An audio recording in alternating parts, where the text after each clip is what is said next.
Today we're going to try Orderville from Modern Times Brewing. Hazy Mosaic IPA is what's on the front. $3.69 for this. SRM is gold at a 5. IBUs are 55. Final gravity is 1012. 7.2% ABV is what is on this can, packaged on 12/16/20, so almost 2 months old. I did pick this up at Hoffman Street Grocery, so let's go ahead and get it open and get it into a glass. See what we think.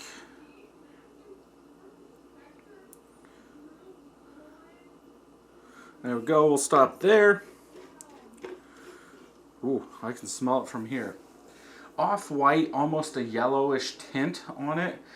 Pretty much all small bubbles. I do have a couple medium. About 1.25 fingers of head bubbles on the side are compact like dish soap. Color, medium haze level. It's like a outline of the light box in there. Golden yellowish, almost it does have a tint of orange. What I would call orange. I can see the bubbles flowing up through there, but yeah, hazy. Yeah, you could say hazy. A lot of them. Sorry, I got something on my nose. You know, it's kind of hard. You have light haze, medium haze, then full haze, but I would say since I could just see the outline, I would go with medium haze. Let's go ahead and smell.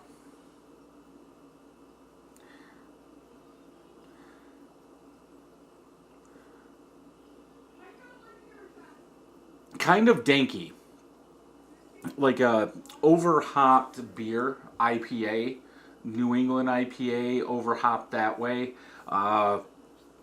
where it's like they use too much hops and you're still smelling it. I was gonna say like a very fresh, you know, huge dry hopped beer, but this is 2 months old and it's still smelling like this. Some berry-ish qualities, like generic berry, seeded berry, fruit, like a generic fruit, like that generic berry fruit is what I get. That's about it. I almost want to say like a cotton candy bubble gum, but I think that's from the fruit and the berry. It's kind of weird because when this craze of IPAs first hit, when I was smelling all these New England IPAs, I was thinking that it was like a bubblegum yeast. Like maybe it was from the yeast, but I think it's like a combination of the sweetness mixed with like a fruit, like a juicy fruit. But I do know there's some beers, like I think Big Lakes made a cotton candy one that used Mosaic, and that's kind of what that I remember from that one to this one. So I think it's more of a berry fruit, juicy fruit that I'm getting out of it, but it just made me remember that cotton candy one from Big Lake. So let's go ahead and taste.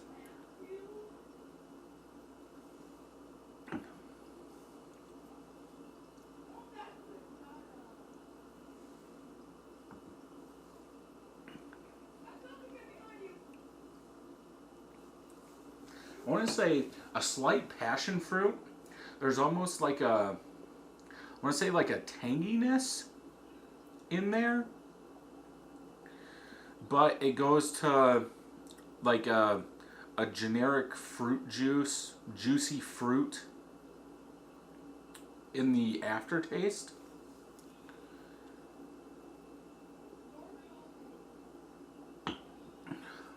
Very easy drinking. I wouldn't call it smooth though.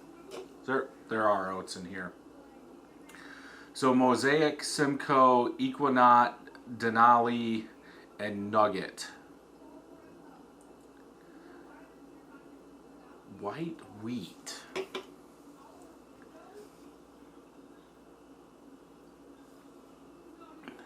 I don't know if it's from the bubbles, why I was thinking there wasn't oats in here because it wasn't as smooth. It's still not. Oats could lead to cloudiness, so if they were going for that.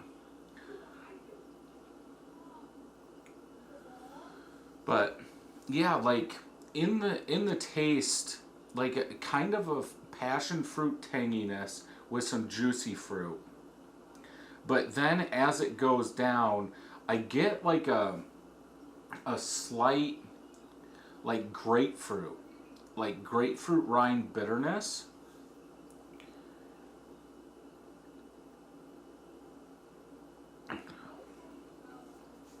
But it's sweeter in the taste. Like you don't get that bitterness until the aftertaste. It's kind of dry. Yeah, 12. I could see it being a little bit dry from that. I was just trying to see if they said anything on here. They said juicy body. It seems like it's almost two different beers. Like you get that juicy fruit, passion fruit in the taste, but then it turns into like a juicy citrus beer in the aftertaste, where you get that grapefruit rind bitterness. The perceived bitterness, I would say like 40-ish. Mid 40s instead of 55.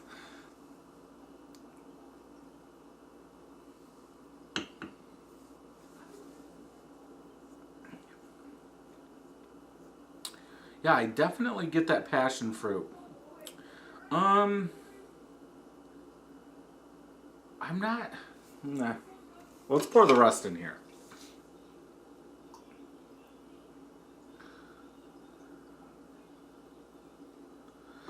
I can say it's definitely worth $3.69.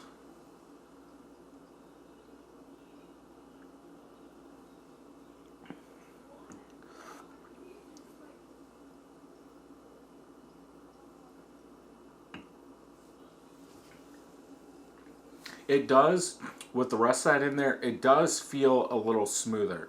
You don't, because sometimes in those lighter IPAs, when the carbonation's a little higher, you can feel those bubbles popping, scratching your tongue, and that's what I was getting. But with pouring the rest in there, I don't get that now. It is a little smoother, which oats are going to do that too. They're going to smooth out that body and lift the body and you make it hazier. Those proteins are going to stay in suspension longer, so it's going to be hazier.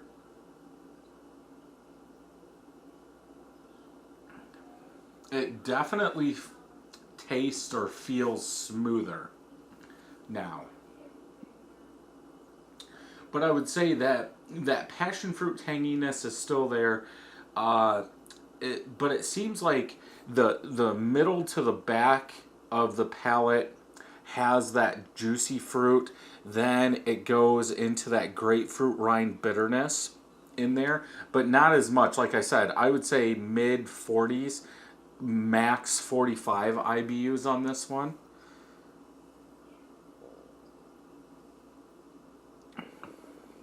On this one, I would go with a 4 out of 5. I do like it. I would buy more, especially for $3.69. I think it's fine for a 7.2% beer.